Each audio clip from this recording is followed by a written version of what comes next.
Welcome back to the channel, everybody. Welcome back to the home office.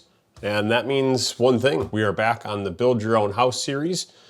If you haven't tuned in before, this is going to be video 3. So far we've gone through lot selection if you're within a already developed subdivision, and we've gone through some of the key details to watch out if you're purchasing large plots of land, farmland, acreage, whatever it might be. There's some distinct differences between buying subdivision lots and acreage. If you missed those and you have some questions on it, check those videos out after this one and it'll bring you up to speed with where we're at on this. The purpose of this series is to take you from the very beginning of looking for land all the way through the process to a completed home, move-in ready, certificate of occupancy, turnkey. So this is going to be a year-long project by the time we're done with it. We hope you guys get some good value out of this. And as always, if you have any questions, put them in the comments below and we will either A, answer them if we know the answer, or B, we'll point you in the direction of somebody or a resource that would be able to answer the question for you if we don't know the answer. So today's episode is going to be getting the engineers involved, right? Because we're going to take the assumption that we've identified the piece of land or the lot that we're going to purchase. Now we need to know what are the building confines of that lot. So you're going to want to find yourself a local civil engineering firm that you're going to use for your survey, for your topo. They're going to build your site plan. They're going to do your as-built survey when you're done. And you're going to want to stick with this one firm through the entire process, start to finish. And one of the things that you can ask them to do right at the get-go, before they send somebody out to stake the property, shoot the topography on it, is ask them to send you a generic drawing of the size of the lot with the building setbacks, right? Because every lot's going to have a setback that you can't build on the sides because of required easements. There's going to be a minimum front setback and a back setback. So they will send you a spiffy little drawing just like this that you'll see here. This is our 85 Esker project. This is the lot of land that we're going to be bringing you through this entire thing on. So we called our engineering company, said, hey, can you just real quick put a sketch together? We need to let our architect know what the building footprint is that we have to stay within. So you'll see this, I was telling you we have a minimum setback, right? We have a 10-foot side setback here, a 10-foot side setback here. The back one here, they don't actually show it, but I think it's 20 feet. And on the front is 30 feet.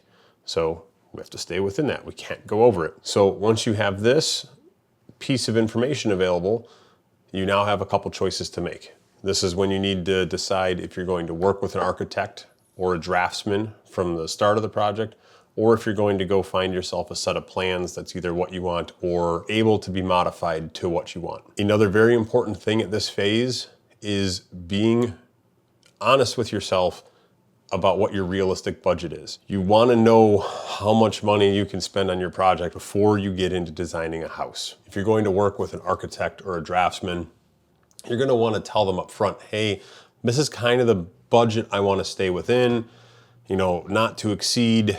And right, they're not going to know the exact building cost, but they're going to know if you have $1 million budget not to draw you a $3 million house. I've seen it happen. I've seen somebody not tell an architect a budget. They tell the architect all the things they want in their house. Architect draws up this beautiful place, all the features you could ever imagine. The house came out to about a $3.4 million build. And I wonder if I remember correctly, their budget might've been about $1.4 million, $1.5 million, something like that, right? You can't bridge that gap. So be honest with yourself on where your budget needs to be. Understand that a lot of times in building that you end up going over budget, but we're gonna get into how to build a budget for your project in a couple episodes to hopefully help keep you on budget through your project. And we're gonna give you some of the really good things to watch out for that people have a tendency to overspend on or to not budget enough for. So for the purpose of this, we're not going to differentiate between working with an architect and a draftsman. There's definitely a difference. There's a schooling difference. There's a licensing difference. But for you, the information you're going to provide them is going to stay relatively the same. So we'll go over a few key details of what they're going to want from you. They're going to need to know how many beds, how many bathrooms, What other specialty rooms do you need in the house? Do you need an office? Do you need 2 offices in your house? Do you need a related living area? Do you want a keeping room? Do you want a big open kitchen, huge island for entertaining? Do you want a butler's pantry? Right? You're gonna have to give them the list of your needs and also give them the list of your wants. How big of a garage do you want? Do you just need a 2-car? Do you need a 3-car? Do you need a 4-car? Some of that's gonna depend on if you're building in a subdivision and if their covenants allow you to have a 4-car garage or bigger. There's subdivisions out there that say, no, you're limited to 3, no bigger, deal with it. What type of house are you looking for, right? Do you want a ranch? Do you want a 1.5 stories? You want a 2-story, right? And ranch is going to be the most expensive per square foot to build. 1.5 stories is going to be your second most expensive, and a 2-story is going to be your cheapest. It's always cheaper to go up than it is to go out. Your roof and the concrete are 2 of the most expensive things in your home. If you're trying to be cost effective in your build, a 2-story with maximizing living space above the garage, no 2-story great room, really stacking it, that's going to give you your most efficient plan to build, as opposed to a ranch. Everything sprawled out wide, 1 big footprint, ton of concrete, very expensive roof. So that's something to consider as well. What type of foundation are you planning on your house? Do you want a full basement? Do you want a crawl space? Do you want slab on grade? Right? These are all little things that your architect or the draftsman is going to want to know. And slab on grade is not going to work on every lot. Right? If you have a lot of slope, slab on grade is probably not going to be an option. You're going to end up with a crawl or a foundation in that. If you got a flat lot, you can kind of pick any one of the 3. That kind of ties into the generic file that we're going to send the architect or draftsman that shows our building space. We're also going to send them kind of the generic topography that we grabbed from GIS, because that's going to tell them, if you can have a slab or if you have to have a foundation, or it's going to tell them as they're designing their house, what side does the garage need to be on, because if you have a side sloping lot, you kind of want the garage to be on the high side, and then the house will step down from there. So it's important to get them that information too. What style of home are you looking for? Transitional, modern farmhouse, traditional, French chateau, craftsman, right? There's so many types of homes. You kind of want to have that narrowed down before you go to somebody and ask them to design the house for you. What kind of outdoor space, right? Do you want to have a nice big covered outdoor area where even if it's storming outside, you can go and sit outside and have your grill and kind of enjoy the weather, or you're not outdoorsy person and you don't really care about it? That's something to think of as well. And covered space adds price to the house too. If this is going to be your long-term house, possibly a forever house, one of the things to keep in mind is aging in place, right? What are some of the things you might not need now that you're going to need in 10 years, 15 years, 20 years, right? Those are some of the things that a draftsman or an architect are going to be able to help you think about. If you're building the house and you're going to be there a long time, think about doing 36-inch doors for all your interior doors. That way, if you have somebody in a wheelchair, they have no problems getting in and out of any of the rooms. It's not a lot more money during the build process, and it's a whole lot easier to do it now than it is to try and retrofit a house down the road. So we've kind of recapped working with a designer or an architect. The other option is you go to a website similar to, like I've used advancedhouseplans.com, right? We've had them do a few houses for us. We picked one of their plans, kind of told them what we wanted to modify and change to suit the needs, and they charge a very reasonable fee to make some of the changes, kick them back to you, you look at them, you approve them, and they'll send you the final construction prints. We've also bought just full stock prints from them before for a spec house and went and built as is. Their team's always been great to work with, right? They're not a sponsor, I'm not being paid, nothing like that. It's just, I think we bought 4 sets of plans from them at this point. Another one that has a lot of plans is architecturaldesigns.com. We have not purchased from them. I've heard some people with really good reviews, but they have a lot of plans to pick from. Now you know what your building footprint is that you have available. Narrow it down by size. You can narrow it down by style, by number of bedrooms, by square footage. You can really tighten up your focus and then just kind of go through them. Like here, we'll open one up real quick, come in here. Oddly enough, this is an Advanced House Plans home, even though it's on Architectural Designs. These websites sell to one another.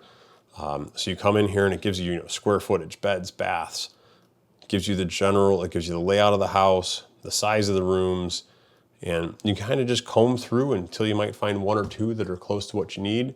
And you can always send a note for like modify this plan, right? And same thing if you go over advanced house plans, we'll just grab a real quick random house. And you're gonna come down and you can pick the options you want. And then on here, it's in a different spot, but you can do alter plan. You could select all the things that you wanna add, right? 2x4, you can upgrade it to 2x6, slab foundation, you can change it to a basement foundation. You can go through and kind of change some of these settings, and then they can get you a price for the alterations that you wanna make. One thing I do wanna say with buying stock plans off the internet versus having a set designed for you, sometimes there's errors and omissions in these prints.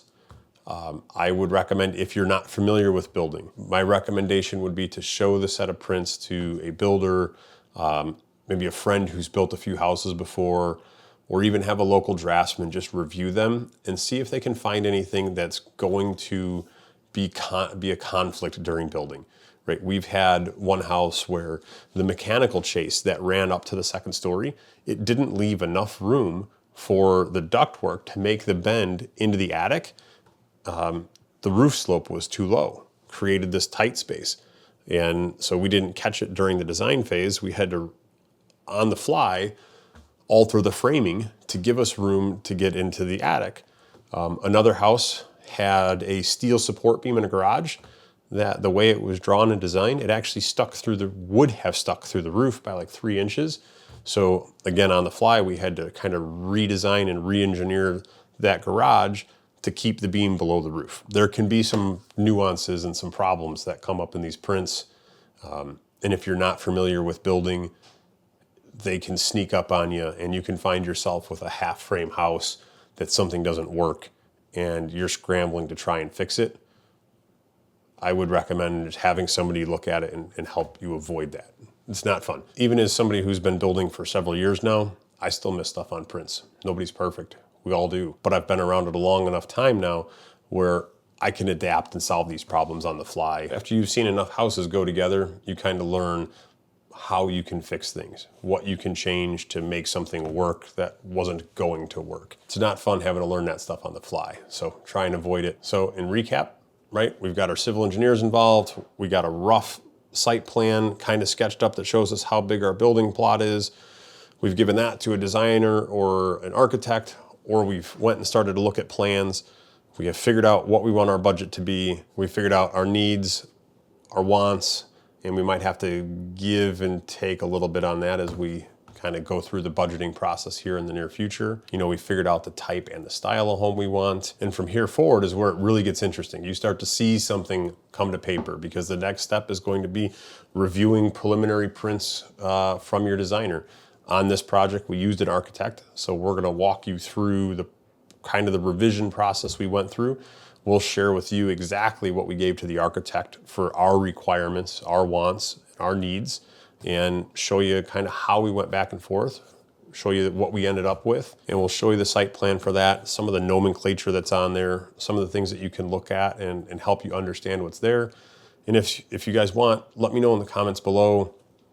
We can do a short episode on reading blueprints, you know, calling out some of the stuff that's shown in there. Blueprints can have a lot of information. And if you're not familiar with them and you're not familiar where to find the information you're looking for, it can be a little overwhelming. So we appreciate you guys tuning in. We hope you guys enjoy this series and we'll see you on the next one.